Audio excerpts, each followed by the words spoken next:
메시아에 관한 유명한 시편의 예언시들 가운데 하나입니다. 결국 이 시를 통해서 그러나 시편 기자가 이제 권면하는 말은 내가 지혜를 얻으라, 우리가 그렇게 이야기할 수 있겠습니다. 그래서 너희는 세상의 분함들아 어리석은 짓을 버리고 지혜를 얻으며 교훈을 받을지어다. 이 메시아를 대적하는 사람들의 세상에 적대하는 세력들에게 주시는 말씀입니다만 폭넓게 우리 모두에게 사실은 다 해당되는 그런 권면이라고 할 수 있겠습니다. 지혜를 얻으라, 교훈을 얻고 깨달음을 얻어서 지혜를 가져라. 우리가 어떤 지혜를 가져야 되는가, 무엇이 지혜인가라고 볼 적에 마지막 12절에 보면 여러 가지 표현들이 등장을 합니다. 여호와를 경외함으로 섬기라, 떨며 즐거워하라, 아들에게 입맞추라, 이렇게 결국 핵심을 찝자면 오늘 시 전체가 메시아, 하나님의 아들이신 메시아에 대한 예언이기 때문에 그 아들에게 입맞추라, 이 이야기를 하고 있다라고 우리는 결론을 내줄 수 있겠습니다. 이게 무슨 말입니까? 우리가 아는 쉬운 용어로 얘기하자면 메시아이신 예수 그리스도, 하나님의 아들 메시아 예수 그리스도를 영접하고 믿고 그분에게 입맞춤, 사랑과 복종의 표시죠. 하는 것이 그게 지혜다라고 하는 겁니다. 성경이 말하는 지혜는 결국 거기에서 온다는 거예요. 이 세상에 많은 사람들이 지혜를 나름대로 이야기합니다만 가장 큰 지혜는, 사람이 가질 수 있는, 사람이 취할 수 있는 가장 큰 지혜는 하나님의 아들이신 메시아, 그분을 거역하지 않고 거부하지 않고 그분께 입맞춤하는, 그분을 영접하고 그분을 믿고 그분을 사랑하고 그분 앞에 복종하는 것이 이게 가장 큰 지혜다라고 이야기를 합니다.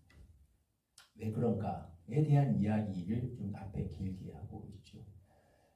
세 가지 정도로 요약할 수 있을 것 같아요. 첫째는 우리가 결국 그럴 때 이 아들에게 입맞춤하는 자, 메시아를, 예수님을 영접하는 자, 그 자가 결국 형통하게 되기 때문이다, 이렇게 말할 수 있겠습니다.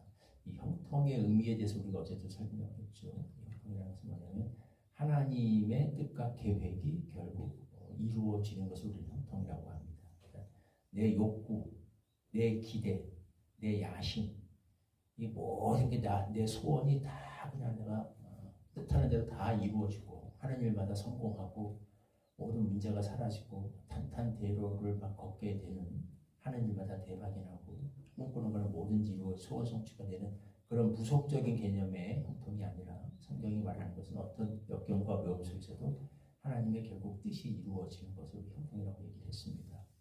그러면 오늘 본문 가운데 이게 명확하게 나타나죠. 이 세상의 분황들이 이 메시아를, 예수님을 대적할 거라는 것이 전제되어 있죠. 세상의 분황도 이방 나라들이 어째서 분노하며 민족들이 헛된 일을 꾸미는가. 세상에 분황들이 나서고 관원들이 귀하여 여호와와 기름 부은 자를 대적한다. 이 기름 부은 자가 이제 메시아, 하나님의 아들 예수 그리스도죠.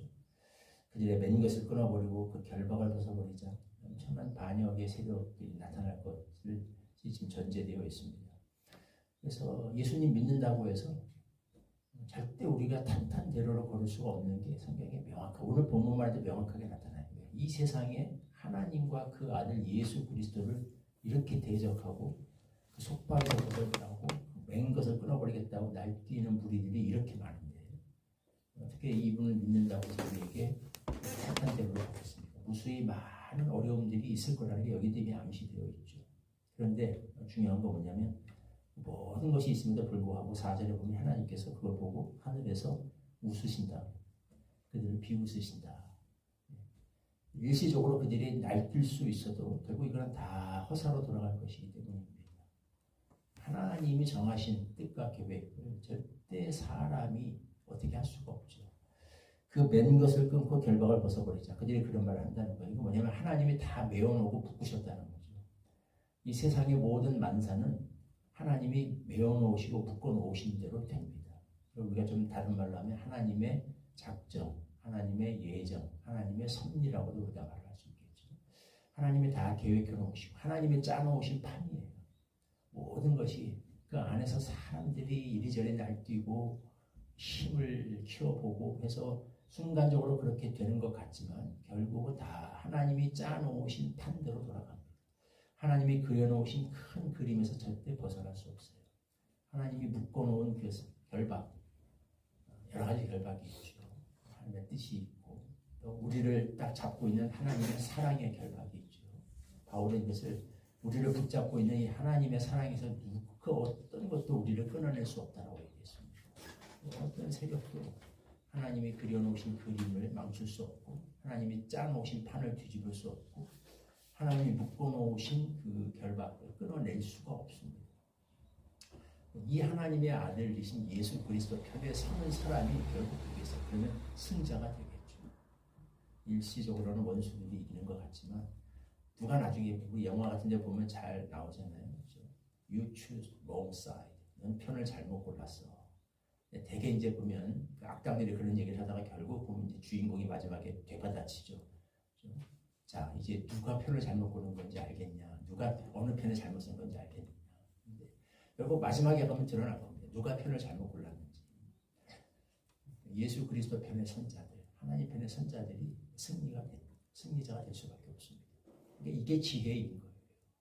이미 승부는 정해졌는데 이기는 편에 서야죠. 성경은 계속해서 선포합니다. 이미 우리는 승리가 예수 그리스도 안에서 승리가 보장됐어요. 승부는 났어요. 죄와 죽음이 정복됐습니다. 원수가 무릎을 꿇었어요. 머리가 깨졌어요. 지금 잠깐 꼬리가 살아서 파닥거려서 성도들을 위협하지만 이미 머리는 깨졌습니다. 그걸 보면 어느 편에 서야 되는지 답이 나오잖아요. 예수 그리스도를 믿고 영접하고 그분 편에 서는 것이 지혜입니다.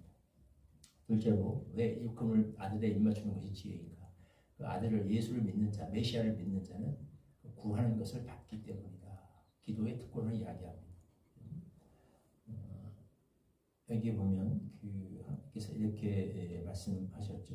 7절에 보면 8절에 내게 구하라. 내가 이방 나라를 내 유업으로 주리니 내 소유가 땅 끝까지 이르리라. 하나님께서 예수 그리스도를 이 세상의 권세자로 세우시면서 모든 생사 여탈권을 그분께 위임하셨습니다. 사람을 죽고 살리고 구원하고 심판하는 모든 하늘과 땅의 모든 권세를 예수님이 직접 말씀하셨어요. 성부 하나님께서 하늘과 땅의 모든 권세를 성자 예수님께 다 주셨다고 했어요. 모든 권세가 다 예수님께 있습니다. 그렇기 때문에 이 예수님을 믿는 자, 성자가 구하는 것이 성부로부터 다 오게 되기 때문에 이 성자의 이름으로 성부에게 구하는 우리에게도 모든 것이 주어진다는 특권, 그 약속이 보장되었죠. 예수님 직접 말씀하셨습니다.